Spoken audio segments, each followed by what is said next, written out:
Buenas tardes, Vic. Hola, ¿cómo están? Gusto en saludarles. Gracias, igual. Igual. Vamos a ver, ya está, si van por aquí, ya está. Sí, licenciado, buenas tardes. Gracias, sí. Hoy no tenemos, no tengo, híjole, no tengo cómo hacerte coanfitrión.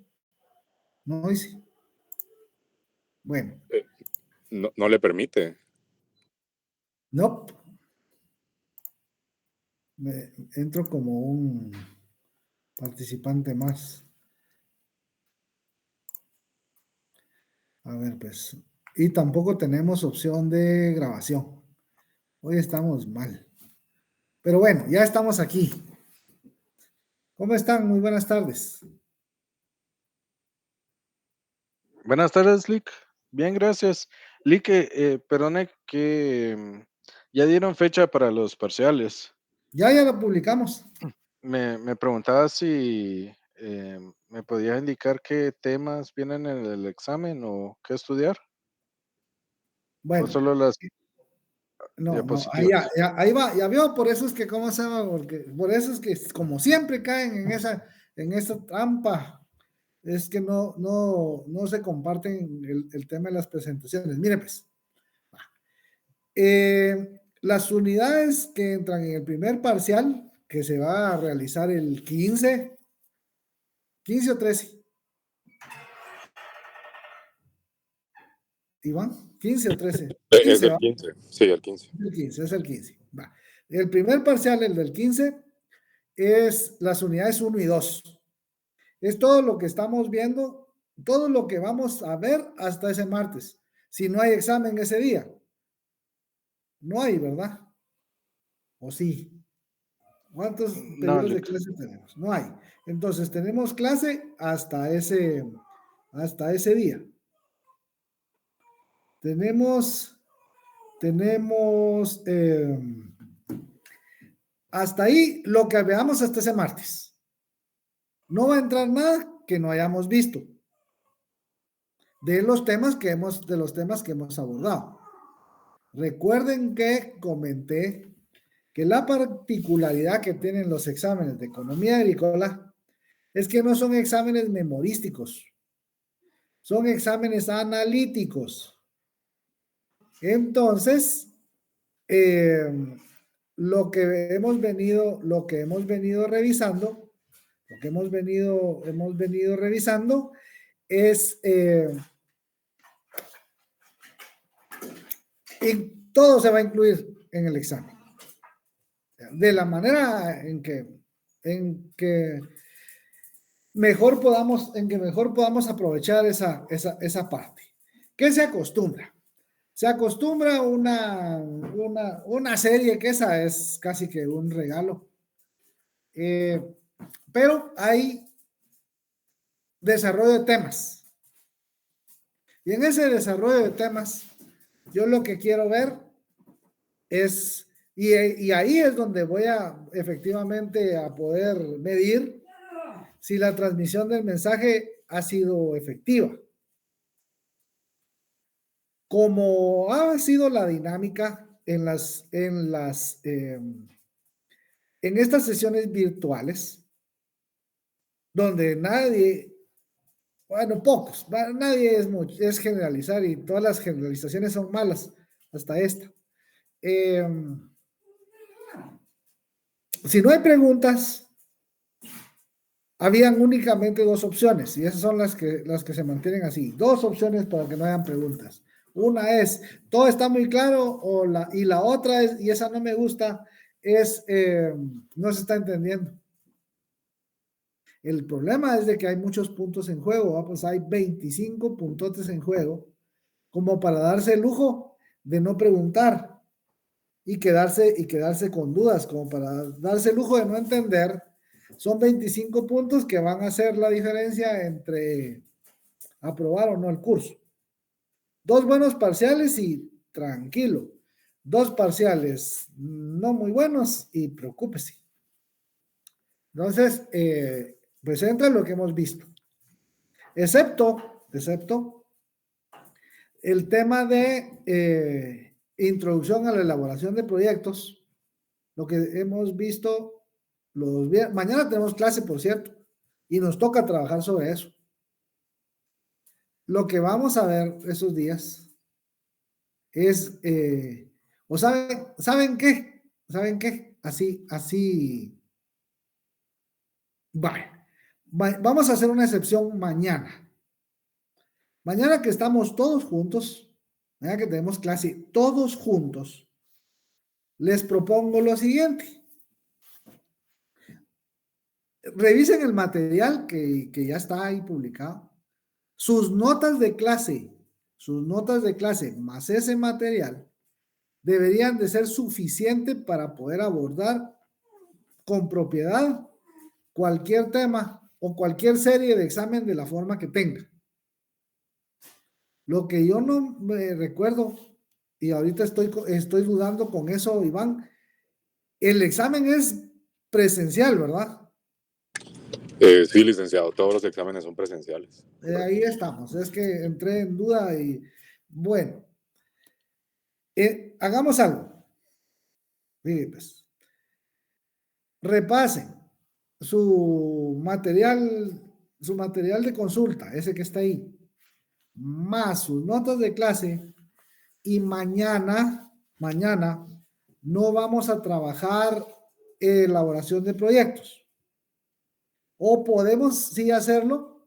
Mejor, ya se me ocurrió otra cosa para darles más tiempo, porque de aquí para mañana, mentira que van a leer, pero de aquí para el próximo martes y que nos toca presencial, lo que vamos a hacer ese martes presencial es únicamente atender dudas. Una especie de repaso. Si logramos hacer que la cañonera del segundo salón funcione, eso va a ser magnífico.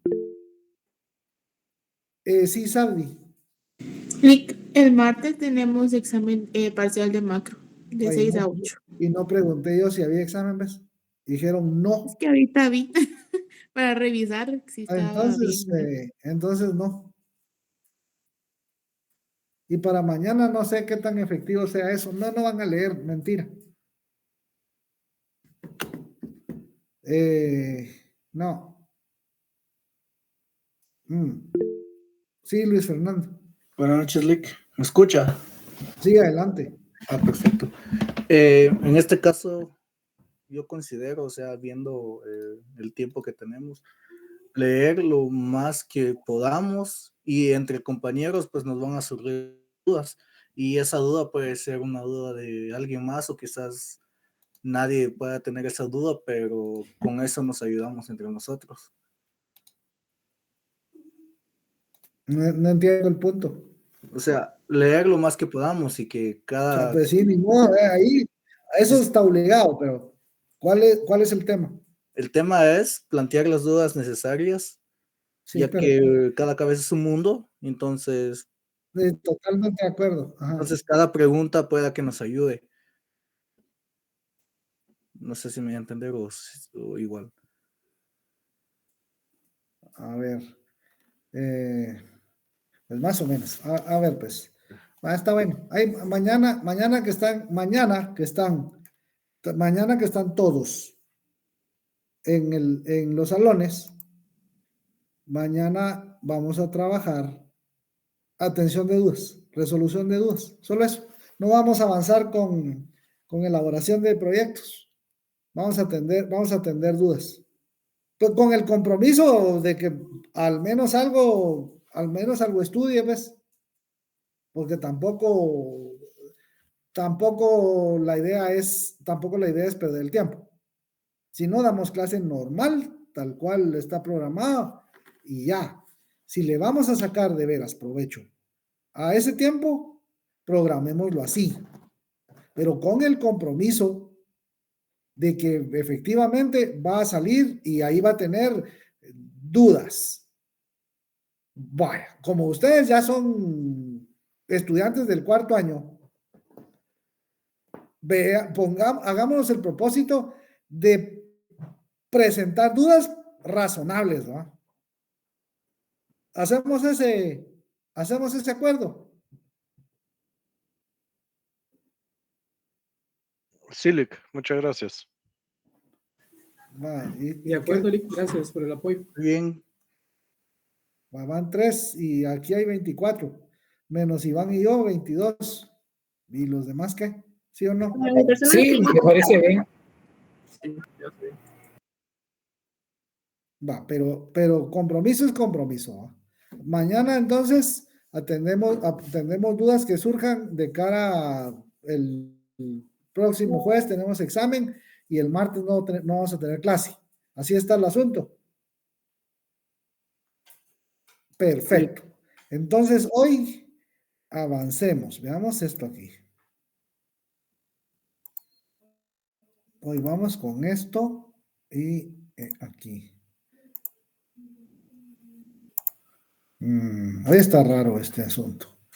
Tenemos esto de aquí también, esta otra, y a ver si quiere, no quiere, pero ¿por qué? A ver, pues, ahorita, a esto hay que hacerle truco a veces. Normalmente funciona, ahí está, ahí va. ¿Ya en pantalla? Ya, Lick. sí, licenciado. Va, aquí vamos. Con esta parte cerramos la unidad número 2. La unidad número 2 está en torno a este tema, la importancia del sector agropecuario en la economía del país.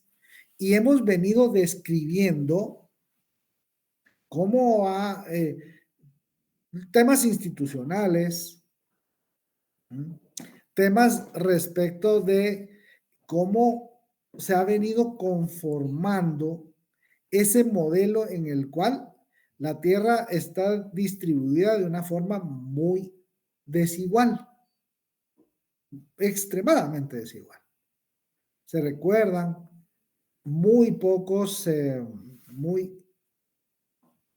propietarios, estamos hablando de el 8% de los productores agrícolas con una posesión cercana al 80% de la tierra productiva. Y vimos la importancia del acceso al segundo factor más importante, agua para riego. Cómo ese pequeño porcentaje con ese factor de tener acceso seguro a agua para riego hace realmente maravillas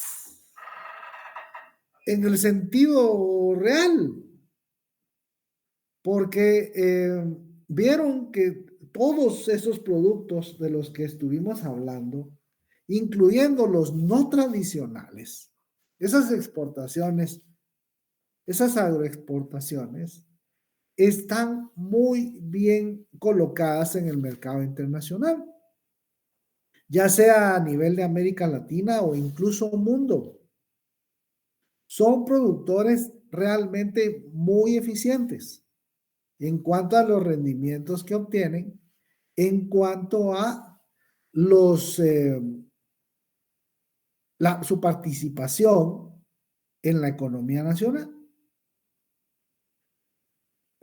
Eso nos ayuda a explicar también los círculos viciosos que se conforman en la pequeña propiedad, la que depende del secano,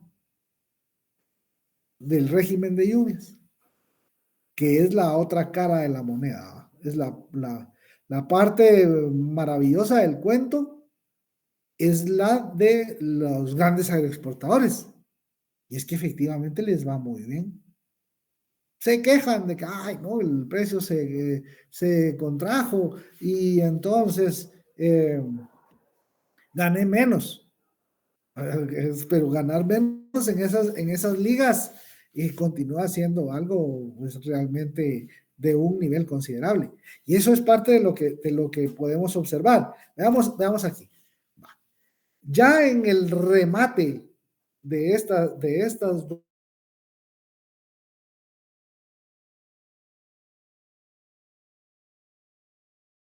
así macro a la importancia que el sector agropecuario tiene en la economía del país. Tenemos que tener como consideración primera y la más importante de las consideraciones es que la producción agropecuaria es producción de alimentos. Producción de alimentos. Alimentos para consumirlos directamente, alimentos que son materias primas para encadenarlos a sectores agroindustriales, por ejemplo, o bien a la industria alimenticia, y son materia prima para producir otros alimentos. Entonces tenemos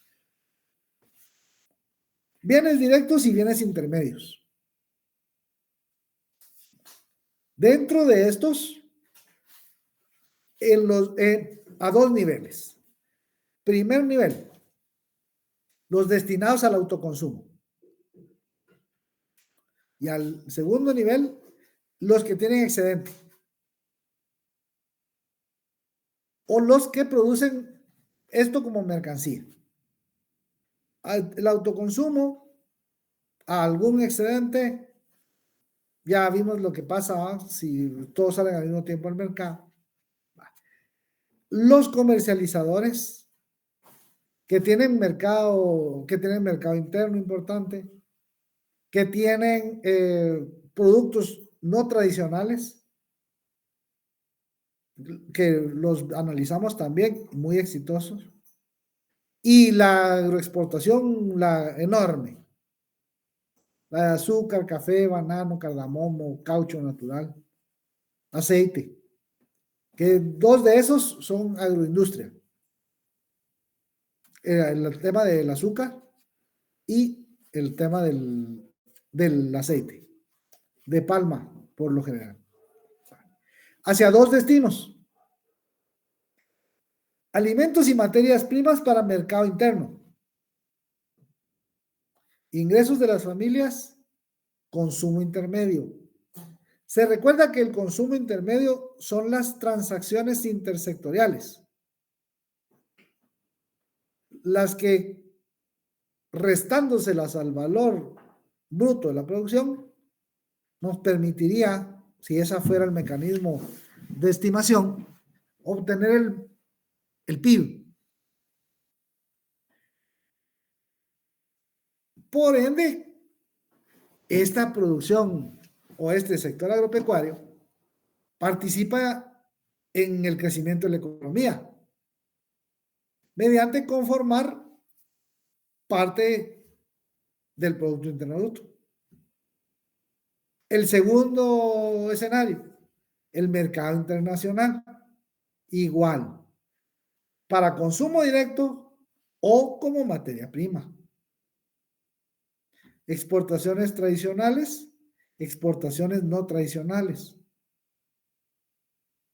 Todas analizadas en la sesión anterior respecto de en qué áreas geográficas del país se produce, su origen, la importancia relativa que tienen estos productos en función de las exportaciones, por ejemplo. Y el último punto, para medir así la importancia de lo que es el sector agropecuario, es la generación de empleo. Ya sea que sea para consumo directo o indirecto, para mercado local o para mercado exterior. Es altamente demandante de mano de obra.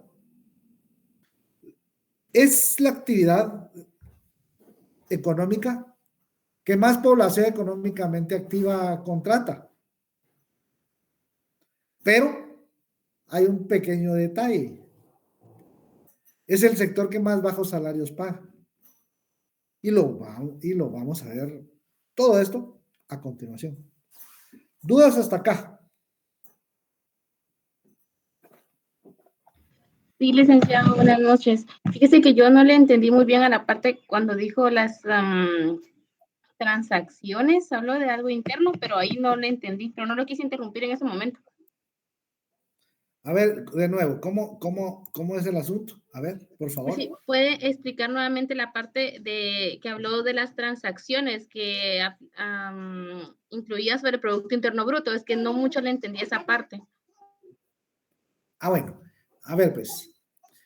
¿Se recuerda cuando estábamos explicando que podemos, para su análisis, dividir la actividad económica en 3 sectores? El primario, el secundario y el sector servicios, el terciario. Y lo que hicimos fue, pues, un diagrama de Venn, usando la teoría de conjuntos. En los cruces que hay entre cada esfera, que es cada sector, veíamos que habían zonas comunes. Y en esas zonas comunes situamos el consumo intermedio, las transacciones, ¿sí?, intersectoriales, lo que la agricultura le vende al sector industria, lo que servicios le proporciona, tiene que restarse al valor bruto de la producción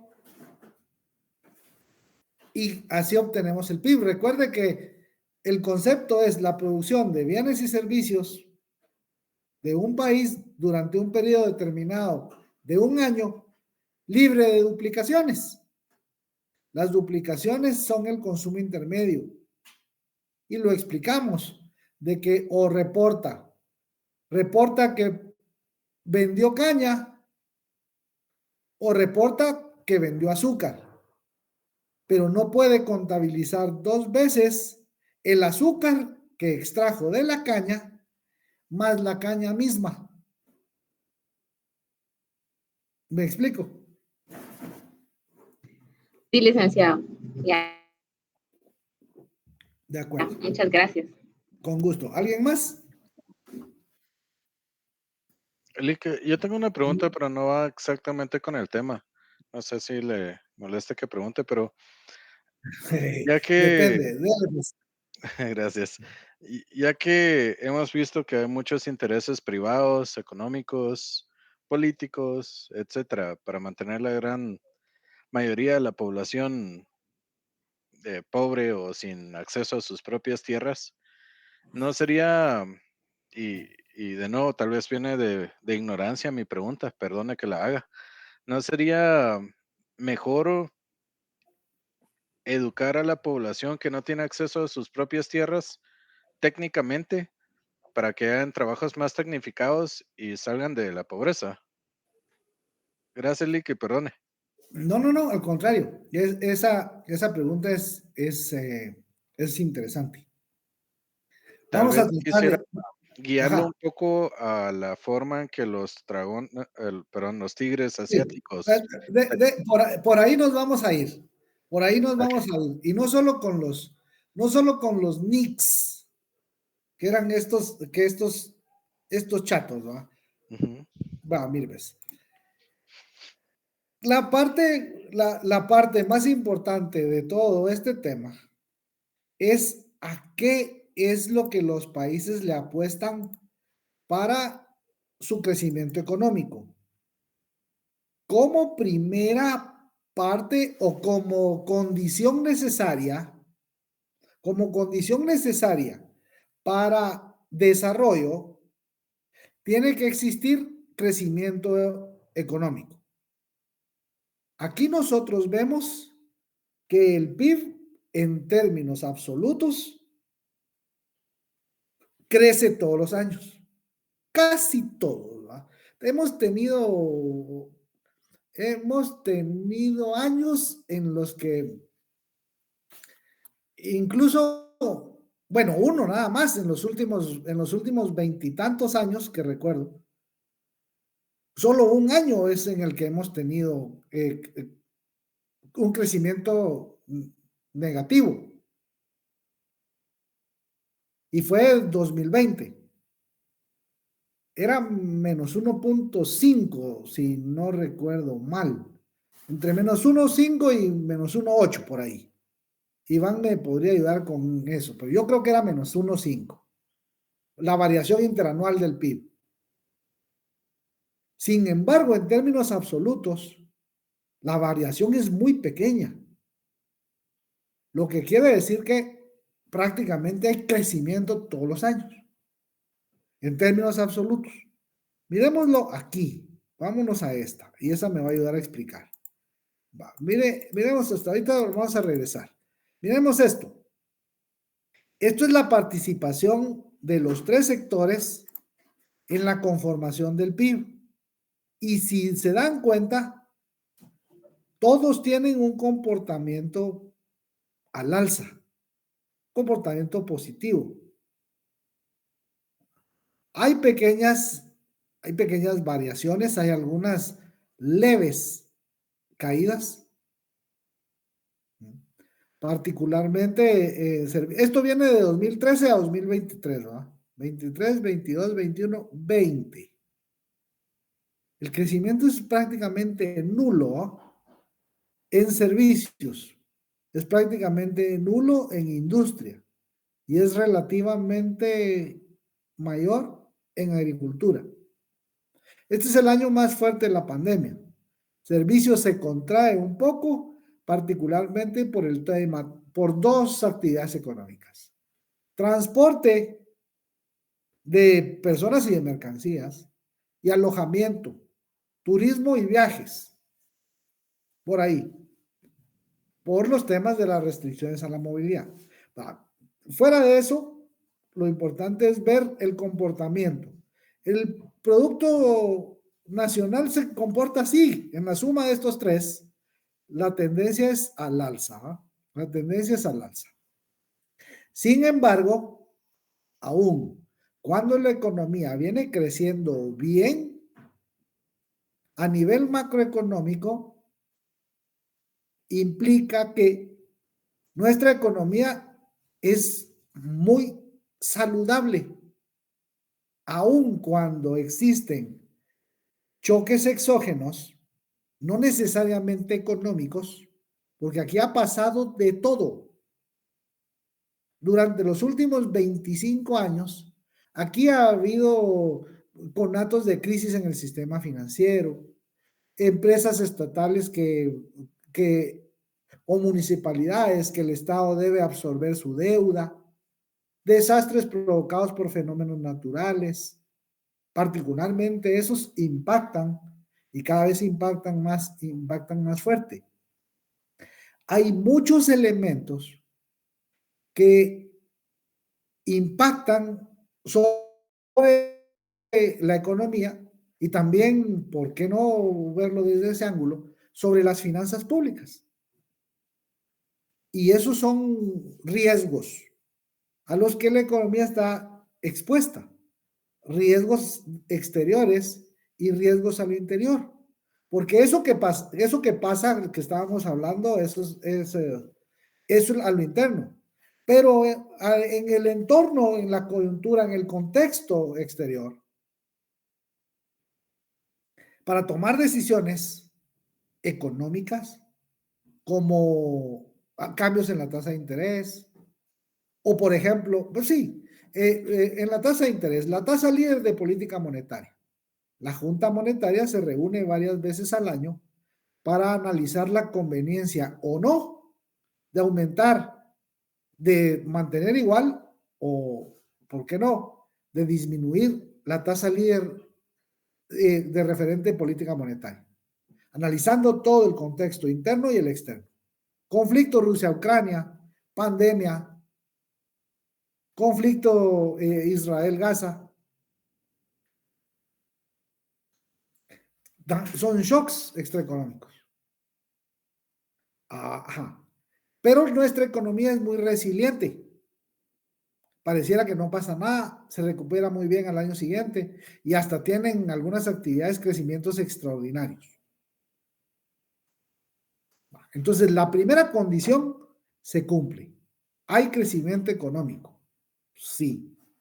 Pero ese crecimiento económico, por las razones que explicamos en sesiones anteriores, por esa mala distribución, por el círculo vicioso que se conforma con la pequeña propiedad, y es que en esa pequeña propiedad estamos hablando de millones de personas, que son precisamente las que se ubican por debajo y muy por debajo de la línea de pobreza. Familias, mucha población en pobreza y un alto porcentaje de esta en pobreza extrema. 3 Guatemalas.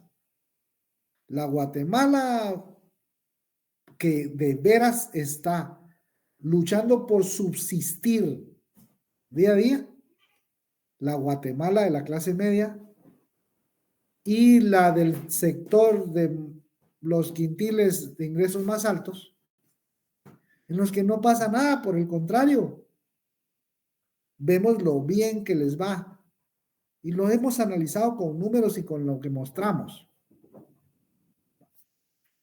Hasta ahí empezamos entonces a explicar el porqué de las desigualdades. ¿Por qué esas enormes brechas que se manifiestan en indicadores socioeconómicos, indicadores económicos buenos, pero indicadores sociales endebles, muy por debajo de sus comparables? Si lo viéramos en función de países de renta media alta, como está clasificado Guatemala por el Banco Mundial, por ejemplo, sus indicadores sociales son muy malos. No corresponden a un país de renta media alta. No corresponde a una macroeconomía tan resiliente. No corresponde a una actividad económica que crece y crece bien, aun cuando en promedio el crecimiento está en el orden del 3.5%. La variación interanual. Eso ha sido muy bueno para muchas actividades económicas, pero no ha sido suficiente para que permee hacia lo micro y esos indicadores sociales cambien. Y eso está en función de las enormes vulnerabilidades que el país tiene. Son vulnerabilidades estructurales. Desnutrición crónica, grado de escolaridad más o menos 4 años en mujeres en el área rural indígena. En varones la diferencia tampoco es mucha, es como llegando a 6 años de escolaridad. Eso es casi la primaria.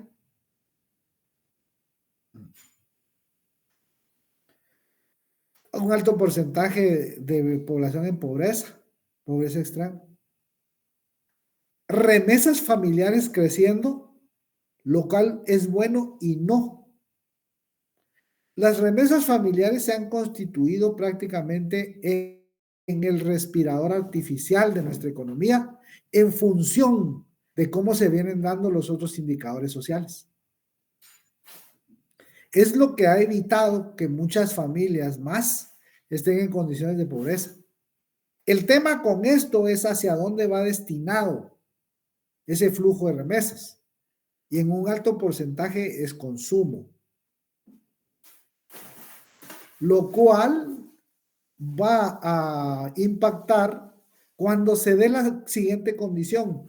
Ese flujo es no sostenible. Es imposible que ese flujo de remesas se mantenga creciendo de la forma en que lo hace. Porque si eso sucede así es porque el país ya se vació. Hay suficientes factores para analizar y saber que no va a ser sostenible ese flujo de remesas.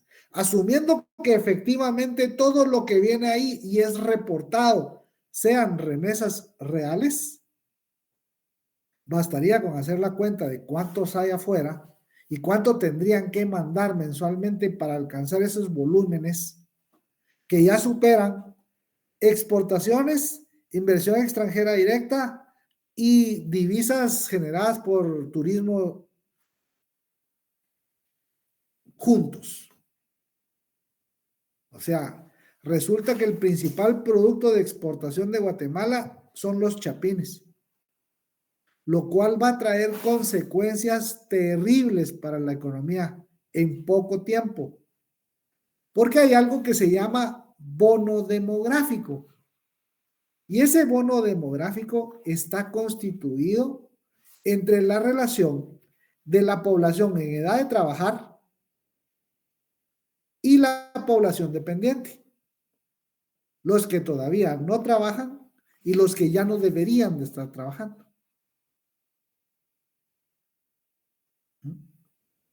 Ese bono demográfico que se está yendo va a pasar factura, porque va a ser también prácticamente insostenible muchos sistemas, incluyendo el previsional, que funcionan de manera de reparto, son piramidales.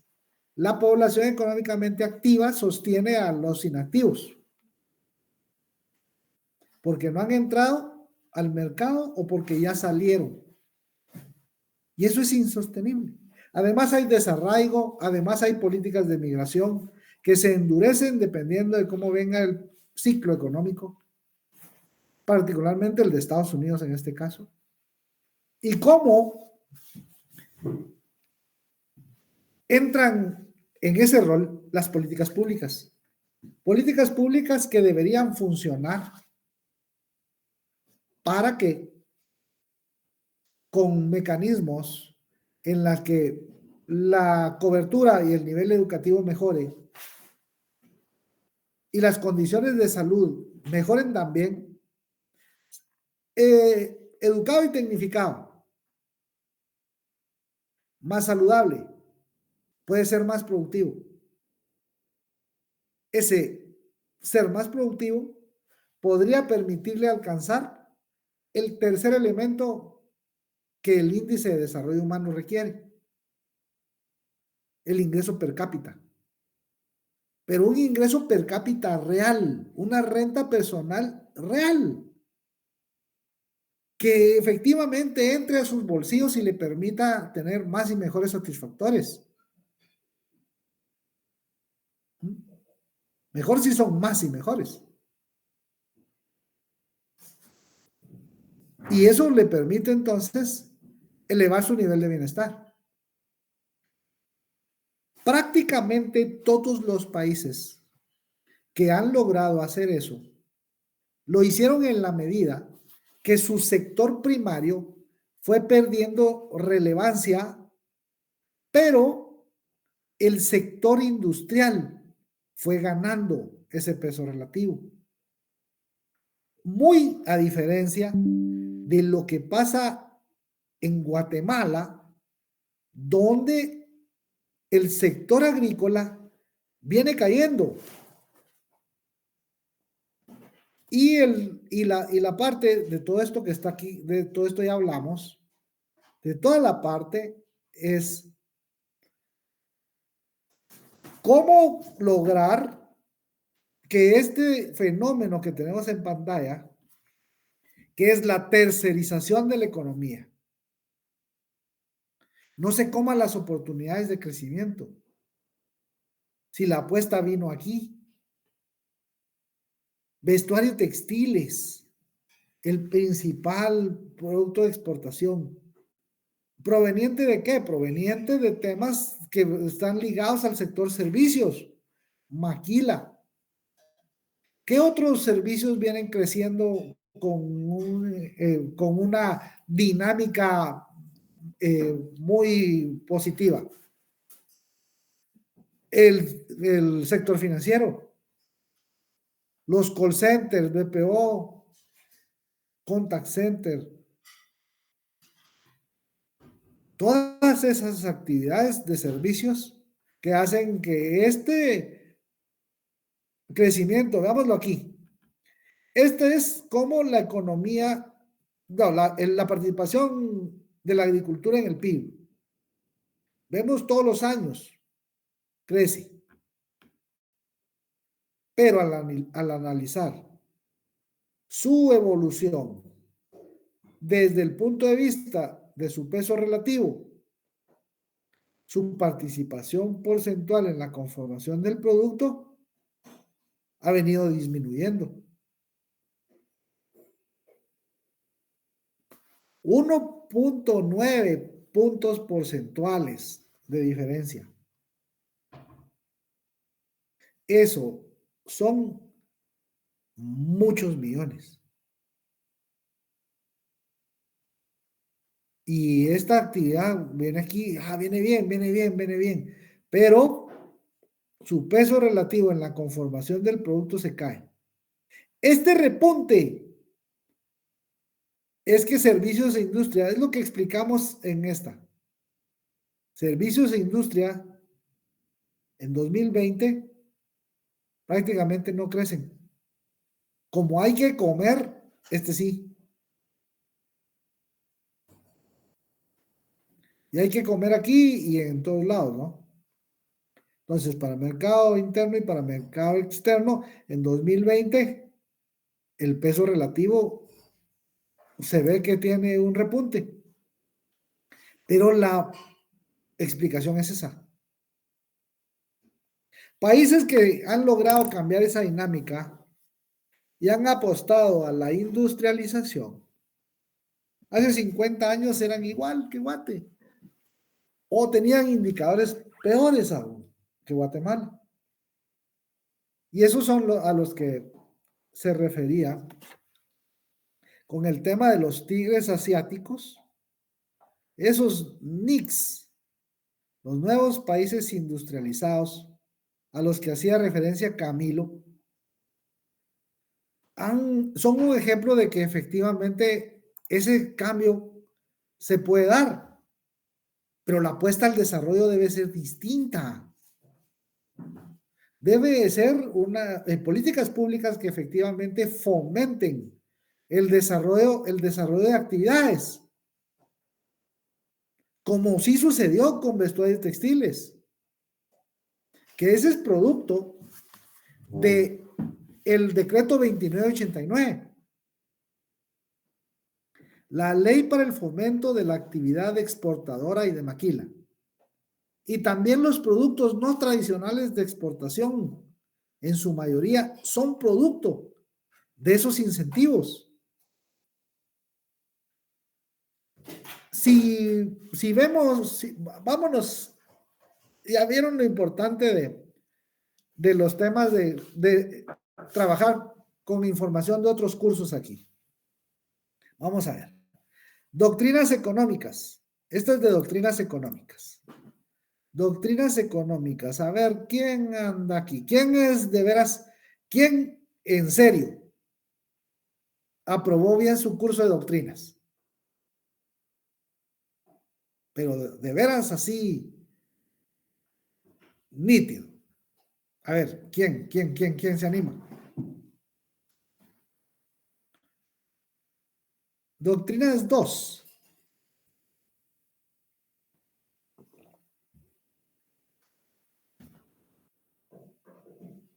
No puede ser que nadie. No puede ser. No sea tímido. A ver, pues. Estamos hablando de incentivos. Cuando estamos hablando de incentivos, particularmente estos incentivos fiscales, a lo que tenemos que recurrir es al origen de este tipo de instrumentos, de este tipo de mecanismos. Entonces nos vamos a ir con los clásicos y vamos a regresar con Federico List y todo el tema de la industria infanta. Todo el esquema de los incentivos, de acuerdo con List, debería de funcionar de forma que este incentivo sirva para que la actividad empiece, primero que surja, que exista y que empiece a crecer. Por eso se llama de la industria infanta. Entonces, esta parte de la industria infanta, el asunto es, debe desarrollar esta actividad a través de incentivos, a través de un tratamiento fiscal excepcional o diferenciado, pero solo hasta que alcance el nivel suficiente para que se vaya solito. Porque mantener los subsidios o los incentivos no hace eficiente a las actividades económicas. Por ejemplo, qué lindo que la producción nacional o lo que se queda para mercado interno subsidie, técnicamente haga competitivo a un producto en el mercado exterior. Eso no parece tener mucho sentido, pero funciona y funciona muy bien. Pero ese no es un mercado de competencia. Ese es un mercado oligopólico. Y ni siquiera, y prácticamente no es ni oligopólico, porque ahí lo que está conformado es en lo que economía conocemos como cartel, un cártel a un solo producto. Y entonces eso es un producto con poder de monopolio. Aunque en Guatemala están prohibidos, pero ese es otro par de zapatos. Si no hacemos que esta tendencia cambie, esta de aquí, que esto empiece, que mantenga su dinamismo y que crezca, pero que esta crezca también.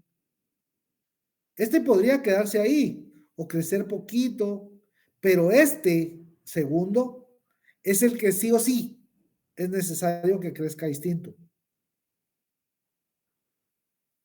Sin embargo, las brechas de desigualdad tienen que cerrarse, porque si no, cualquier actividad económica a la que se dedique, si el medio de producción está igual de mal distribuido, la misma historia.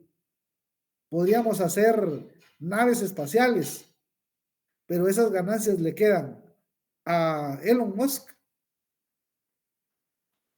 y no estamos haciendo nada, no vamos para ningún lado. Tal vez los empleados, y que van a ser poquitos y altamente tecnificados, y de esos no hay, tendrán que formarse uno que otro. Y por lo tanto, no cambiamos el asunto. Vamos bien hasta ahí. Sí, gracias, Lick. Lick, ¿cuál es la diferencia entre cartel y oligopolio? No, es que el cartel es el conjunto de empresas. Ok. Lo que los gringos dirían un trust. El cártel y el trust son grupos de empresas, ¿ya? Pero ojo, esos no son ni cadenas ni clústeres. Es distinto. El concepto es bien diferente. Como la Estos OPEC. son. No necesariamente así, porque es por lo regular, eso ya sería un oligopolio, ese es un monopolio natural, ahí no hay para dónde. Igual que algunos servicios públicos. El tema con el oligopolio, ¿ya? La actividad económica está concentrada en pocos actores. Estos van a obtener un control sobre los precios, por ejemplo. Ese es el oligopolio. Sí, muchos. El monopolio es uno. Pero esto viene adquiriendo, un oligopolio prácticamente viene adquiriendo un poder monopólico. En el sentido que un solo grupo, un grupo organizado, ese es un cártel, comercializa azúcar comercializa aceite, comercializa lo que quiera, café, pues banano, para lo que se organice. ¿Y cuál es el cartel? Pues ese. Y lo que ejerce es un poder de oligopolio. Es que el oligopolio es un tipo de mercado, me está asustando. Verónica. Va, sigamos pues. Va, esto ya lo vimos. Crece en volúmenes, en valores absolutos, pero su participación porcentual viene disminuyendo. Hablamos de 1.9 puntos porcentuales en 10 años. Si este de aquí creciera, qué bien. Pero miren esto.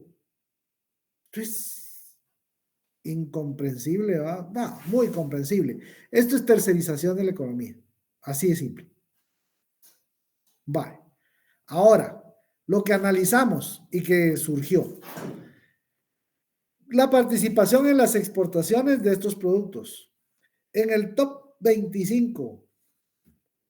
Y este es esto es adaptado de Banco de Guatemala. Banco de Guatemala dice que el valor FOB de los principales 25 productos de exportación a noviembre de cada año, el principal producto, ya dijimos, vestuario, ¿no? Artículos de vestuario. El segundo, en este comparativo, fue grasas y aceites comestibles. Este es palma africana, café, banano y azúcar. Estos dos son agroindustria, 2 y 5. Grasas y aceites y azúcar. El siguiente agropecuario, frutas frescas. Lo analizamos también en la sesión anterior. Preparados a base de cereales. En el 14 está cardamomo. Legumbres y hortalizas, preparados de carne, caucho natural, plátano. Entre estos primeros, veamos, 16, 20, 22, más 5, 27. El 30% casi de las exportaciones nacionales, un tercio de las exportaciones nacionales son estos 4 productos. Súmele el otro tradicional.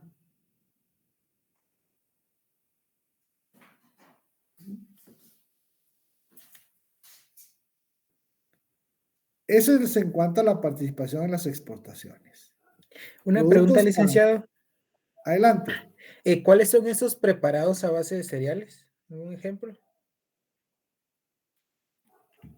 Alimentos para personas, alimentos para animales también. Gracias. Pueden ser, ajá, pueden ser también aceites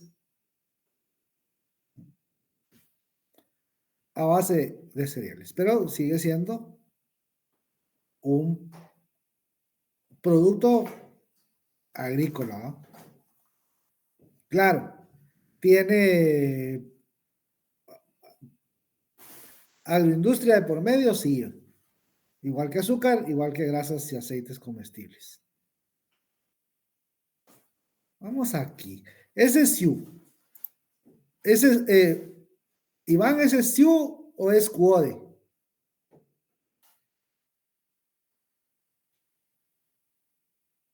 El de este cuadro. Perdone, licenciado. ¿Es clasificación SIU o es QODE? ¿De dónde sale esta nomenclatura? No, ese sí es UOE, porque la SIU es de 4 dígitos. Bueno, tiene apertura hasta 4 dígitos. Va. Entonces, esta de aquí, ahorita vamos a salir de dudas. Ahorita, esa parte es interesante. Vamos aquí. Nueva pestaña, dice.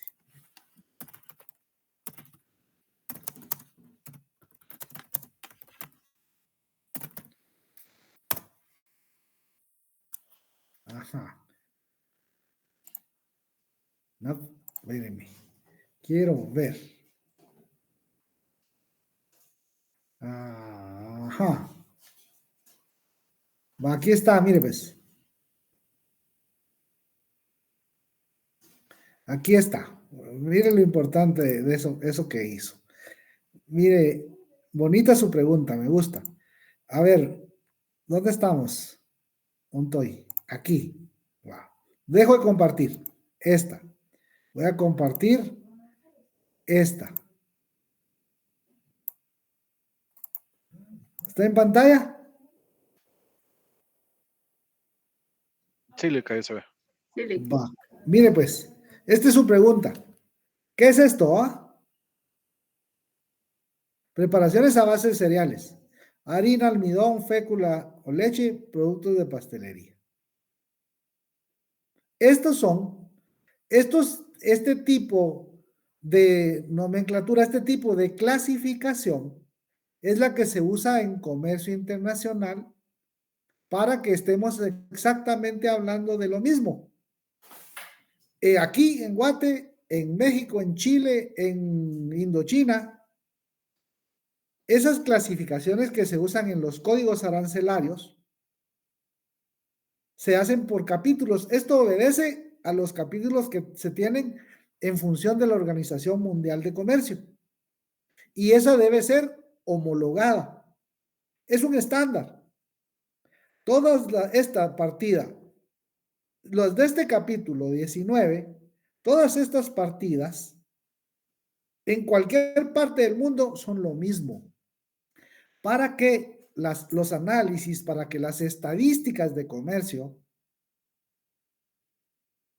den información comparable, se estandariza. Todos para temas aduaneros, todos deben manejar esa información en función del capítulo que corresponden y la partida arancelaria, para que todos estén hablando de lo mismo. Harina sí, pero ¿harina de qué? Harina de tal cosa. Harina de pescado. O uno de los principales productos de exportación de Perú, por ejemplo, harina de pescado. Debe ser comparable con la misma harina de pescado de México, tiene que tener la misma partida. Eso es solo para aclarar qué es esto de los 19.2. Pero esas preparaciones a bases de cereales son estos. Siguen siendo productos con cierto grado de transformación. Preparaciones, preparados a base de cereales. Y harina, almidón, féculas, leche. Más o menos.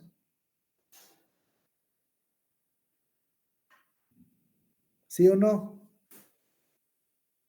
Sí, licenciado, gracias. Va. Salimos de este. Ahora regresamos al que traíamos. A ver. Ya lo perdí. Déjeme ver. Venimos bien. Ahorita vamos con esto. Aquí. ¿Ya está? ¿En pantalla de nuevo? Sí, Lick. Va. Entonces, esto es para que veamos la participación en las exportaciones, la importancia que tienen. Todos los marcaditos en verde son del sector agropecuario. Todos.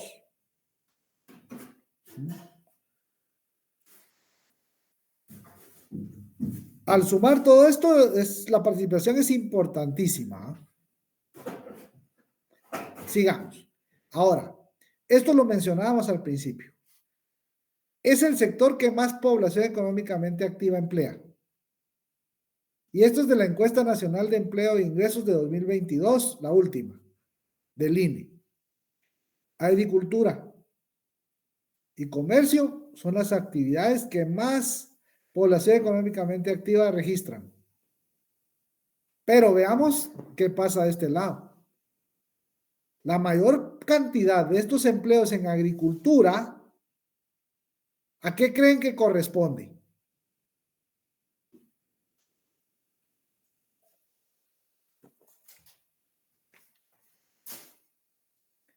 Es trabajo estacional, ¿va? Para la zafra, para la cosecha. Algunos sí son empleos fijos, pero la mayoría están en esta categoría, jornalero o peón. Y reportado, la categoría ocupacional, la única categoría ocupacional reportada en Guatemala que gana menos que un jornalero o peón del agro es el empleo en casa particular. Una cosa es el salario mínimo y otra muy distinta a lo que en realidad, de acuerdo a la encuesta, pagan.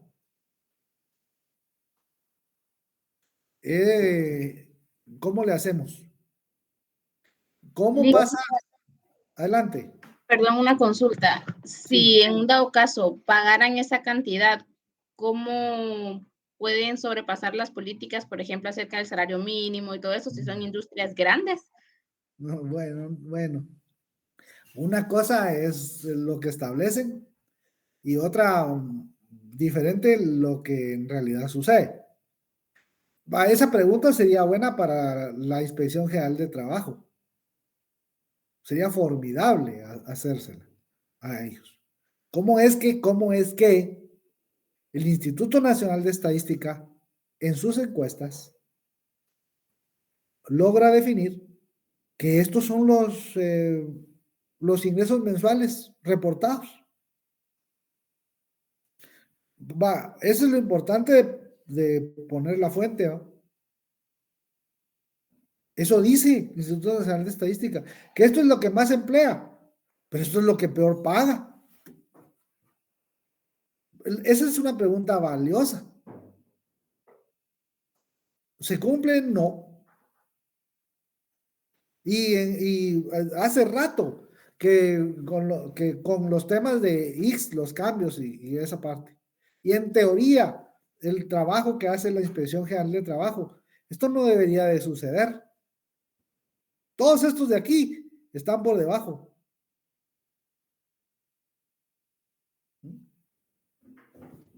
La pregunta es interesante, pero la respuesta, híjole, es como, no le llamemos, dejemos que la gráfica habla solita. De ahí, eso es entre ellos y el Ministerio de Trabajo, cuando haga su trabajo, ese ministerio. Y ahí está. Esa es nuestra clase de hoy.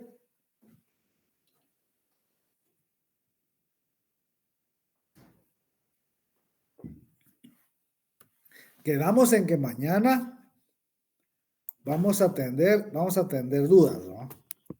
No vamos a avanzar con el tema de evaluación de proyectos, sino nos vamos a ir a la atención de dudas. Lick, Así que, ¿puedo hacerle la última pregunta? sí, Perdone. Camil, dele. En la gráfica que nos mostró de los tres sectores del país, usted nos explicó de que la actividad económica iba en crecimiento año a año. Mi pregunta es, Sí. ¿ese crecimiento se da por dos razones? Una es la inflación y dos es el crecimiento demográfico, ¿o hay otras razones? No. Aquí podrían haber dos explicaciones respecto de esto. Ujú, Una es efecto precio y el otro efecto volumen. ujú. ¿Ya? Pero el crecimiento poblacional, bueno, debería de ir en sintonía.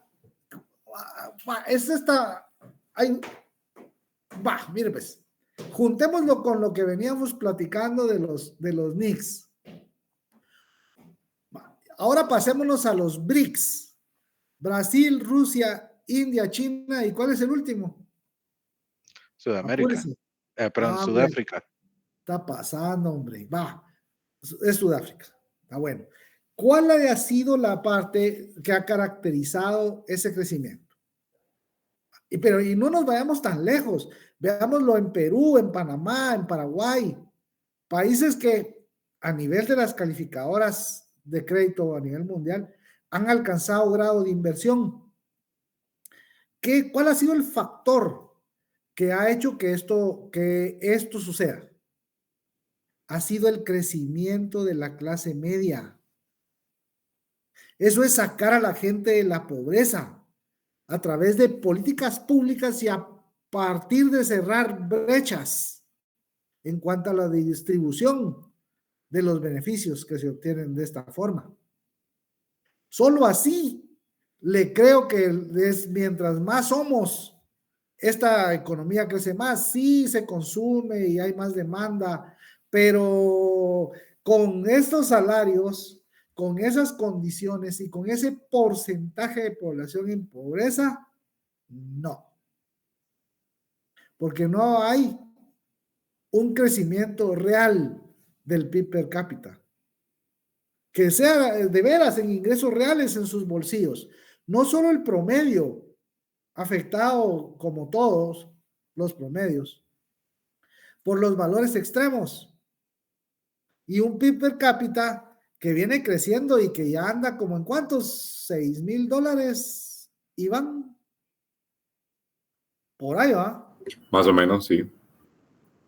Ajá. Y eso coloca a Guatemala como un país de renta media alta. Sí. Pero la microeconomía no dice lo mismo. Dice que eso es tan mentiroso. Ese es uno de los indicadores económicos más mentirosos. Y ya explicamos cómo el PIB per cápita más o menos funciona. Camilo e Iván tienen enfrente de ellos 10 panes. Tienen una disponibilidad teórica de 5 para cada uno. Pero resulta que Camilo se come 8. Y si Héctor Paz llega a tiempo, Iván a lo mejor cuenta con 1. El PIB per cápita es lo mismo. No es real. No hay un crecimiento real de la clase media. En la medida en que la clase media crece, más y mejores satisfactores. Es lo mismo que hemos venido hablando. El consumo crece. Las importaciones crecen. Eso es lo que ha pasado con estos países. La apuesta al desarrollo es la clave. Gracias, Camilo. Gracias, Astelic. Los demás. Está bueno. Nos vemos mañana. Feliz noche. Gracias. Igual, que mañana es en el salón de las 7, ¿ah? Muy bien. Feliz noche. Hasta luego. Buenas noches, licenciado. Nos vemos. Feliz noche, Alec.